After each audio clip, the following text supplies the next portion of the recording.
దేవుని పరిశుద్ధ ఘనమైన నామానికి మహిమ ఘనత ప్రభావములు ఎల్లవేళలా కలుగును గాక. ఆమేన్. ఈరోజు వాక్య ధ్యానం కొరకు యెషయా గ్రంథం 38వ అధ్యాయం. అషూరు రాజు ముట్టడి వేసిన సమయం అది.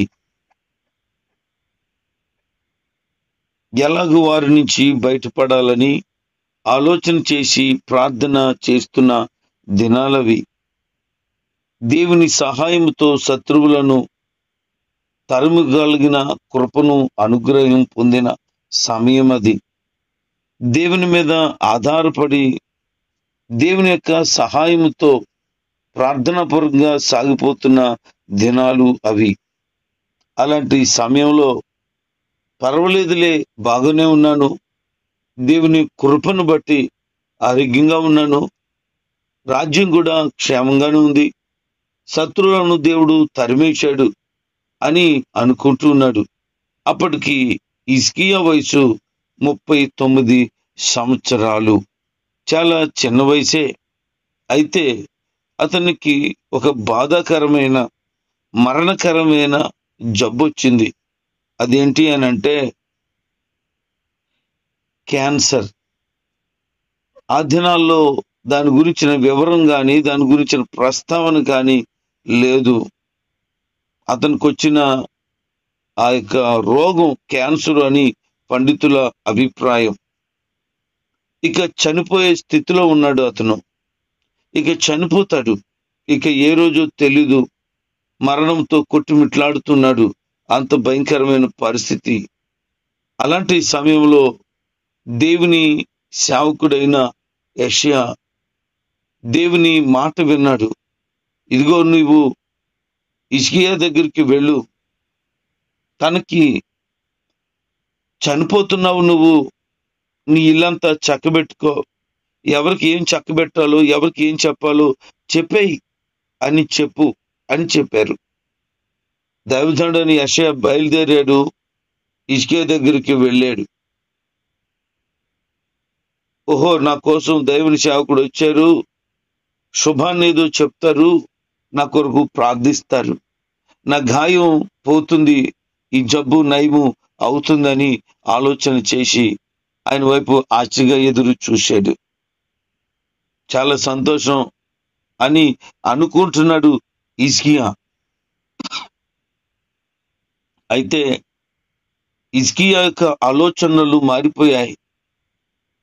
హిజ్కియా తలంపులన్నీ కూడా పిచ్చెక్కిపోయినట్లు అయిపోయాయి. కారణం ఏంటంటే వచ్చిన దైవజనుడు చెప్తున్న మాట శుభవార్త కాదు, ఒక భయంకరమైన మరణ వార్త.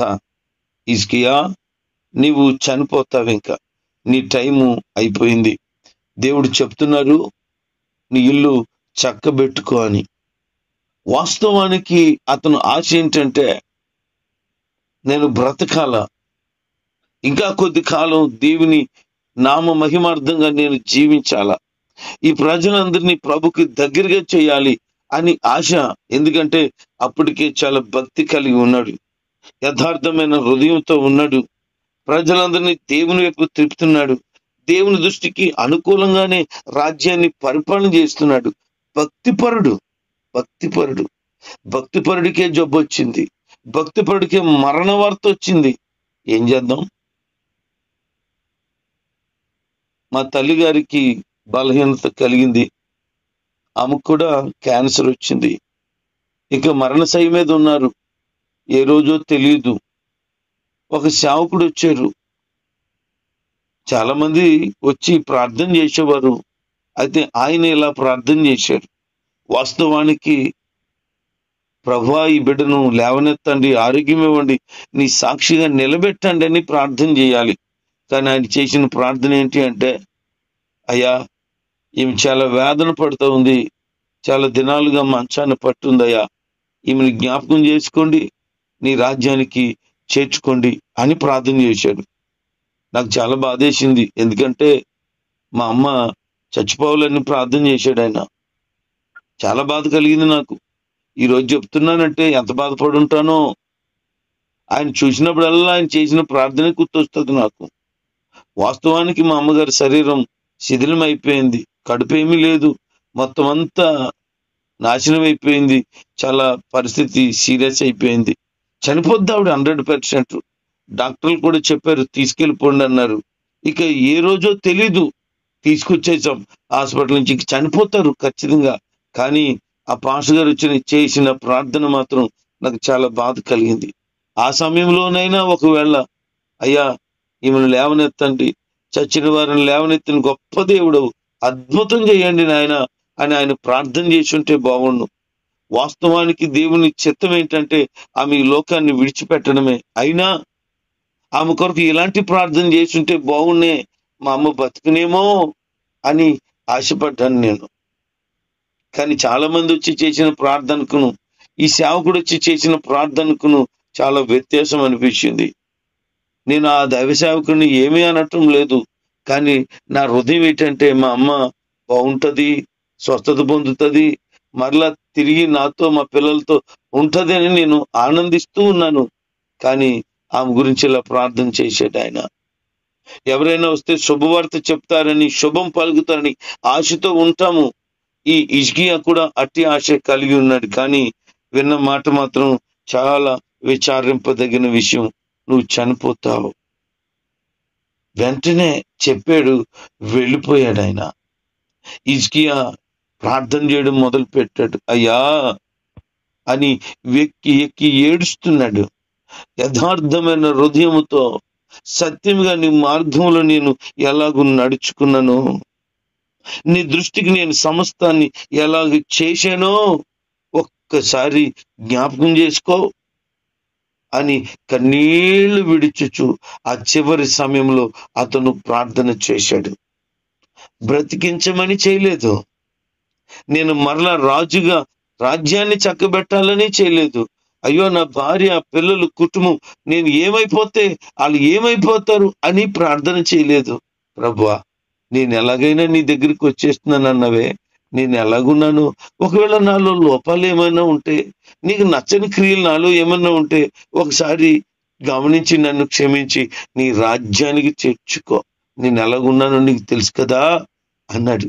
ఈ రోజున ఈ వాక్యం వింటున్న బిడ్డలారా, ఈ రోజున నీకు ఈ మాట వినబడితే, ఇదిగో ఈ రోజు నువ్వు మరణం కాబోతున్నావు అని నీకు వార్త వస్తే, అయ్యో అలాగ అనకండి అని అంటావు నువ్వు. కానీ వస్తే, ఆ మాట వస్తే నువ్వేమని ప్రార్థన చేస్తావు? ప్రభువా హిజ్కియాకు 15 సంవత్సరాలు ఆయుష్ ఇచ్చేవే, నాకు 35 సంవత్సరాలు ఇవ్వా, 105 సంవత్సరాలు ఇవ్వా అంటావా? లేదు ప్రభువా నన్ను జ్ఞాపకం చేసుకో, ఇదిగో కొన్ని అపరాధాలు చేశాను, నిన్ను గాయం పరిచాను, గాయాలు రేపాను, నీకు నచ్చని అపవిత్రమైన బ్రతుకు బ్రతికాను, ఆ అపరాధాలన్నీ మన్నించి నన్ను జ్ఞాపకం చేసుకో ప్రభువా అంటావా? ఏమో మరి నీకే తెలియాలి. హిజ్కియా చేసిన ప్రార్థన వెంటనే విన్నాడు దేవుడు, వెంటనే అతన్ని జ్ఞాపకం చేసుకున్నాడు. దైవజనుడు నడిమిసాలకి వెళ్ళక ముందే మరలా స్వరం వినబడుతుంది, యెషయా నువ్వు మరలా హిజ్కియా దగ్గరికి వెళ్ళు, ఆ మేడ మీదకి వెళ్ళు, అతనితో ఇలా చెప్పు, ఇదిగో నీకు 15 సంవత్సరాలు ఆయుష్ పొడిగించబడింది, స్తోత్రం కలుగును గాక. అతను చేసిన ప్రార్థన ఏంటి? దేవుడిచ్చిన జవాబు ఏంటి? దేవుడు ఏం చెప్పాడు? ఇదిగో నువ్వు చనిపోబోతున్నావు అన్నాడు. దైవజనుడు ఒక ప్రవచనాన్ని చెప్పాడు, నువ్వు చనిపోబోతున్నావు, కానీ ఆ ప్రవచనము నెరవేరలేదు. ఈ మాట గమనించగలరు. ఒకవేళ దైవజనుడు ఏదైనా ఒక మాట చెబితే అది జరిగిందా, జరగలేదా? ఒకవేళ జరగలేదా అనంటే దానికి ఒక బలమైన కారణం ఉండి ఉంటది. ఈ రోజున కొద్దిమంది ఈ మాటలు వింటూ ఉంటుండగా ఆలోచన వస్తుంది, ఒక గొప్ప దైవజనుడు ఇదిగో పలానా పార్టీ గెలుస్తుంది, పలానా పార్టీ గెలుస్తుంది, ఫలానా పార్టీ గెలుస్తుందని ఒక పెద్ద ప్రవచనాన్ని చెప్పారు. అది యూట్యూబ్ లో తెగ స్క్రోల్ అయిపోయింది. కానీ ఆయన చెప్పిన ప్రవచనం పూర్తిగా నెరవేరలేదు. ఒక్కరు కాకపోతే ఒక్కరికి నెరవేరలేదు. అది రాష్ట్రానికి, దేశానికి కూడా చెప్పాడు ఆయన. ఈ రాష్ట్రానికి కూడా చెప్పాడు, కానీ ఏది నెరవేరలేదు. మరి ఇప్పుడు ఏంటి సంగతి? అని చాలా పెద్ద, మన ఆంధ్ర క్రైస్తవత్వంలోని పెద్ద సేవకుడు, పేరు మోసిన ప్రవక్త కదా, ఆయన మాట ఎందుకు నెరవేరలేదు? దైవ చిత్తం ఆయనకి తెలియలేదా? కాదు కాదు కాదు, దైవ జనులు లేకపోతే భక్తులు ప్రార్థన చేయగా దేవుడు పరిస్థితులను మార్చేస్తాడు. దేవుడు చెప్పిన మాటను కూడా ఆయన ప్రార్థన బట్టి ఖచ్చితంగా మార్పు చేస్తాడు. మార్పు చేసాడంటే కీడు కొరకు కాదు, అది ఇంకా మేలు కొరకే అనేది మనం గుర్తుపెట్టుకోవాలా. ఈ యెషయా మాట మరలా చెప్పినప్పుడు, నీకు 15 సంవత్సరాలు ఆయుష్ ప్రభు పొడిగించాడని చెప్తూ ఇంకొక మాట చెప్తున్నాడు, పట్టణమునకు నేను భద్రత కలుగు చేస్తాను. ఏం ప్రార్థన చేశాడు? ఏం జవాబు ఇచ్చాడు? ఈ ప్రార్థనకు ఆ జవాబుకి ఎంత వ్యత్యాసం ఉంది? ప్రార్థన తన యొక్క యథార్థతను కనబరిస్తే యథార్థవంతుడైన దేవుడు తనకి కార్యాన్ని చేయడం ప్రారంభించాడు. ఈరోజు నీ జీవితము ఎలా ఉంది బిడ్డలారా? దైవ వాక్య ప్రకారంగా బ్రతుకుతూ నీతిని అనుసరిస్తూ దేవుని మార్గంలో సాగిపోతున్నావా? బయటకు ఒకటి, లోపలకు ఒకటి, మందిరంలో ఒకలాగా, బయట ఒకలాగా, అందరూ ఉంటే ఒకలాగా, ఎవరు లేకపోతే ఇంకొకలాగా బ్రతుకుతున్నావా? నీకు యథార్థమైన హృదయము ఉండును గాక. యోబు గురించి ప్రభు చెప్తున్నాడు, యథార్థవంతుడు. ప్రభు నీ కొరకు అలాంటి సాక్ష్యం చెప్పాలా? ఆయన చెప్పాలి నీ గురించి, యథార్థవంతుడు అని, యథార్థవంతురాలు అని. అంత కుయుక్తితోనూ నాశనకరమైన ఆలోచనలతోనూ ఇతరులు పాడైపోవాలని దుర్బుద్ధితోనూ ఉంటావు. లోపల కోపం, ద్వేషం, అసహ్యత, అసూయ మనసు నిండా పెట్టుకుంటావు. బయటికి మాత్రం ప్రైజ్ ది లార్డ్ అంటావు. నీ కుళ్ళుతనపు ఆలోచన ఈ రోజు నుంచి మారాలి. నీ ఉద్దేశాలు పరిపూర్ణంగా మార్పు చెందాలి. నువ్వు బ్రతుకు నూతన పరచబడిన అనుభవంలోనికి రావాలి. దేవుడు ఆ పట్టణానికి భద్రత ఇస్తానని చెప్పాడు. అంత మాత్రమే కాదు, శత్రువులు చేతిలో పడకుండా నేను తప్పిస్తాను. అశ్షూరు రాజ్యం ఎన్నటికీ నీ మీదకి రాకుండా నేను ఆపుతానని ప్రభువే మాట్లాడారు. ఎంత గొప్ప మాట! ఈ రోజున నీ జీవితంలో ఒకవేళ ఏదైనా ప్రకటించబడి ఆలస్యమైందా? ప్రకటించబడి నెరవేర్చబడకుండా ఆగిపోయిందా? చెప్పిన మాట ఇంకా ఎప్పుడు జరుగుతుంది? ఇప్పుడు కన్నారు, అప్పుడు కన్నారు అని నువ్వు అనుకుంటావే. అయితే దేవుని కార్యాలు జరగక మానవు అని సేవకుని నోటంట వచ్చిన మాట రూఢి పరచక మానుడు. కానీ నీ అవిశ్వాసము, నీ అనాలోచన ఒకవేళ తోడైతే దేవుని కార్యాలు దూరం అవుతాయి. ఈ విషయాన్ని గమనించు. అతను ఒక పాట రాశాడు. అదేంటంటే, రోగంతో ఉన్నప్పుడు మొదలుపెట్టి ఆరోగ్యంతో ఉన్నప్పుడు ముగించినట్లుంది అది. నేను చచ్చిపోతానని అనుకున్నాను అన్నాడు. తనకు వయసు 39 సంవత్సరాలు చెప్పాను కదా. 39 సంవత్సరాల వయసు వాడు ఎన్నో ఆశలు, ఎన్నో ఆలోచనలు మనసు నిండా ఉంటాయి. నా రాజ్యం యావత్ ప్రపంచాన్ని స్వాధీనపరచుకోగలిగినట్లు ఉండాల. నా దేశం అంతా కూడా దేవునికే ప్రాధాన్యత ఇవ్వాలి.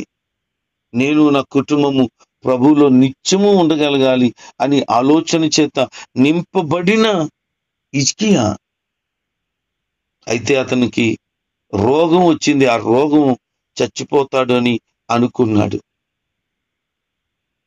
అతను బ్రతికి ఎలా ఉందనుకుంటున్నాడంటే, గొర్రెల కాపరి ఒక గుడిసె వేసుకుంటే అది కొన్ని రోజులుండి తీసేయవలసిన పరిస్థితి వస్తుంది. అలాగుంది నా పరిస్థితి అంటున్నాడు. మగ్గం మీద వస్త్రాలను పెట్టి, ఆ దారాలను పెట్టి నేస్తుంటే నేసిన తర్వాత కట్ చేసేస్తాడే చీర పని అయిపోయిందని. అలా కట్ చేసినట్లుంది అంటున్నాడు. నా జీవితం ఎలా ఉందంటే దిగులుతోనూ, బెంగతోనూ, బాధతోనూ నింపబడినట్లుంది. మూలగడం తప్ప రెండో పని లేదంటున్నాడు. దాని చక్క నేను పోల్చుకున్నాడు. మంగళ కత్తి పెట్టలాగున్నాను,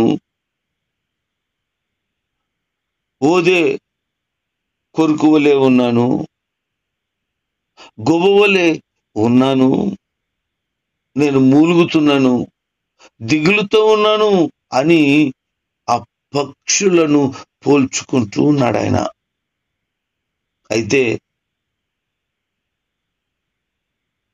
పైకి చూసి దేవునికి మొరపెట్టడమే తప్ప ఈ దిగులు, ఈ బెంగ అంతా కూడా దేవునితో చెప్పుకోవడమే తప్ప మరి ఏమీ నేను చేయలేదు అని అంటూ ఆ కీర్తన రాసుకున్నాడు ఆయన. ఎంత అద్భుతమైన కీర్తన అంటే దేవుని మీద తనకున్న అపారమైన ప్రేమనంతా కనబరుస్తూ నేను ఇలాగున్నానని చెబుతూ నేను దేవునికే మొరపెట్టుకుంటున్నాను, ఆయనకే ప్రార్థన చేయమని వేడుకుంటున్నాను అని తను చెప్పాడు. తన హృదయాన్ని దేవునికి సంపూర్ణంగా అప్పగించుకుంటూ ఉన్నాడు. ఈ మరణం ఎలాగో నాకు రాబోతుంది కనుక ఇంకా నేను యథార్థ హృదయంతో బ్రతకాలి అనే ఒక తాపత్రయం తనలో కలిగి ఉన్నాడు. ఈ రోజున దేవుని బిడ్డగా నీవు అలాంటి యథార్థ హృదయంతో కష్టంలోనైనా, బాధలోనైనా, వేదనలోనైనా, అప్పుల్లోనైనా, సమస్యలోనైనా, అవమానాల్లోనైనా, నిందల్లోనైనా ఇక జయించలేదు, నా జీవితం ఫలం లేదు, మేలు లేదు, క్షేమం లేదు అనుకుంటున్న స్థితిలో కూడా ఇలాంటి ప్రార్థన నువ్వు చేయగలవా? ప్రభుకి నేను నీవు అప్పగించుకోగలవా? యోబంటాడు, యెహోవా ఇచ్చెను, యెహోవాయే తీసుకొనును, ఆయనకే మహిమ కలుగును గాక అంటున్నాడు. అతని జీవితం దేవుడు గమనించాడు గనుకనే ఆశ్చర్యమైన రీతిలో మార్చేశాడు. కీర్తన 119, 67, 71, 75 వచనాల్లో గనక మనం చూస్తే, నేను శ్రమ పడక ముందు వాక్యాన్ని త్రోసివేసి దూరంగా ఉన్నా, శ్రమ రావడం నాకు మంచిదైంది. ఈ శ్రమలో దేవునికి విధేయత కలిగిన వ్యక్తిగా నేను మారాను, దేవునికి దగ్గర అయ్యానంటాడు. రోమపత్రిక 8వ అధ్యాయము 28వ వచనాన్ని చదివితే, సమస్తం మేలుకై సమకూర్చే దేవుడు నాకు ఉన్నాడు, నాకు కలిగిన కీడు, నష్టం, బాధ నాకు మేలైంది అంటాడు. మరి నువ్వేం చెప్తావు? బాధలో కృంగిపోతున్నావా? పరిస్థితిని చూసి బెంగెట్టుకున్నావా? భవిష్యత్తు కనబడక దిగులుతో నలిగిపోతూ ఉన్నావా? ఇక మంచి రోజులు నా బ్రతుకులో రావేమో అని బాధపడుతున్నావా? నా ప్రభు హిజ్కియాను జ్ఞాపకం చేసుకున్నట్లుగా నిన్ను జ్ఞాపకము చేసుకొనును గాక. అసలు హిజ్కియాకి ఎందుకు ఈ పరిస్థితి వచ్చిందో ఒక్క మాట మనం జ్ఞాపకం చేసుకుందాం. 2వ దినవృత్తాంతాల గ్రంథం 32వ అధ్యాయం 24, 25, 26 వచనాలు చదివితే హిజ్కియా దేవునికి కోపము రేపాడు. ఆయన కోపం వలన అతను బాధపడవలసిన పరిస్థితి వచ్చింది. ఇంత మంచోడు కదా, ఇంత భక్తిపరుడు కదా, ఎందుకండి దేవునికి కోపం రేపాడనంటే అన్ని కలిగి ఉన్నాయని గర్వం వచ్చింది. నీకు కూడా అంతే, చిన్నది లేదు, ఎంత గర్వమో. చిన్న బండి కొనుక్కుంటావు, నాకు బండి ఉంది అని గర్వం నీకు. ఇల్లు కట్టుకుంటావు, నాకు ఇల్లు ఉంది, ఎవడికుంది ఇలాంటి ఇల్లు అని గర్వపడతావు. నీకు పిల్లలు పుట్టారు, నాకు అందమైన పిల్లలు ఉన్నారు అని అనుకుంటావు.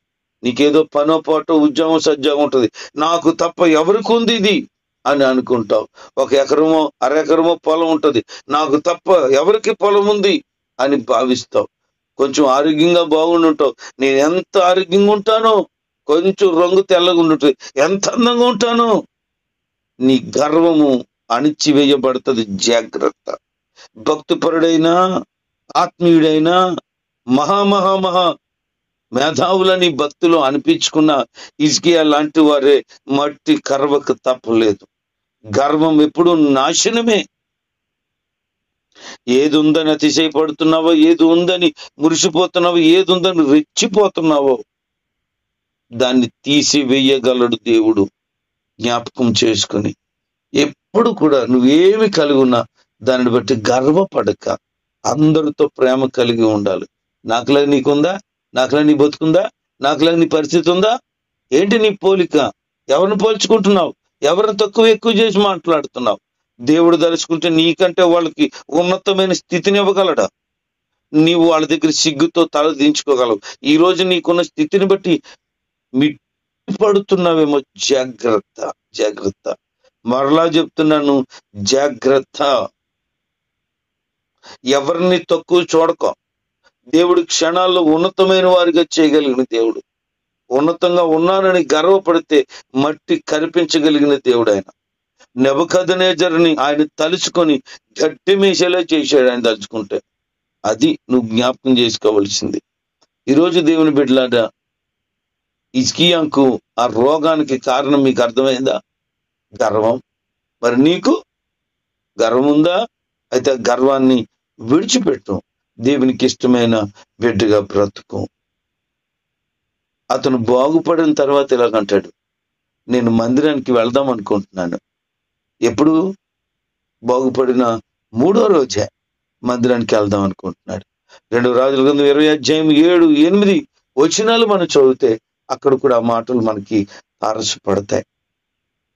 బాగుపడిన తర్వాత నేను మందిరానికి వెళ్తానని ఆశ ఉంది. ఈరోజు బాగుపడ్డాక మందిరాన్ని విడిచిన వాళ్ళు ఎంతమందో, దేవునికి దూరం అయిపోయిన వాళ్ళు ఎంతమందో, భక్తి లేకుండా పోయిన వారు ఎంతమందో. బాగుపడిన తర్వాత హిజ్కియా మందిరానికి పరిగెడుతున్నాడు. అప్పటి వరకు లెగలపోయాడు, అప్పటి వరకు కదలపోయాడు, మంచానికి పరిమితి అయిపోయాడు.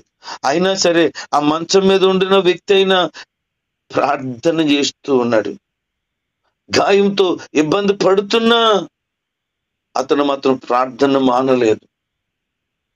అయితే మందిరానికి దూరం అయిపోయిన కుమిలిపోయిన అతను దేవుని కృపలో ఆ పుండు మానేటట్లుగా దైవజనుడు ఒక మాట చెప్పాడు. అది దేవుడు చెప్పారు. ఆ మాట ప్రకారంగా చేయగా ఆ పుండు తగ్గిపోయింది. తగ్గిన 3వ రోజే దేవుని మందిరానికి వెళ్ళిపోయాడు. ఈ రోజున దేవుని మందిరానికి దూరం అయిపోయి, దేవునికి దూరం అయిపోయి బ్రతుకుతున్నావేమో. దేవుని సన్నిధిని ఎంత ఆతృతతో, ఎంత ఆరాటంతో వెళ్ళవలసిన వ్యక్తిగా ఉన్నావు. ఈ రోజున నీ హృదయాన్ని దేవునికి అప్పగించి పరిపూర్ణంగా ఆయనతో సహవాసాన్ని కలిగి ఆయనలో సాగిపో. ఆయన సహవాసం చేయి. నిత్యం ఆయన స్తుతించు, ఆయన ఘనపరచు. హిజ్కియా పొందిన ఘనత, ఉన్నతం నీ జీవితంలో కూడా నా ప్రభు ఇవ్వాలని ఆశపడుతున్నాడు. నీ హృదయం ప్రభుకి ఇస్తావా? నమ్మకంగా ప్రభులో ఉంటావా? గర్వాన్ని విడిచిపెట్టి లోక సంబంధమైన వాటి మీద మనసు పెట్టిగా ప్రార్థన చేస్తూ హిజ్కియా వలె గొప్ప భాగ్యాన్ని నీ సొంతం చేసుకో. చరిత్రలో నిలిచిపో. దేవుడి మాటలు దీవించుగాక. ఆమేన్.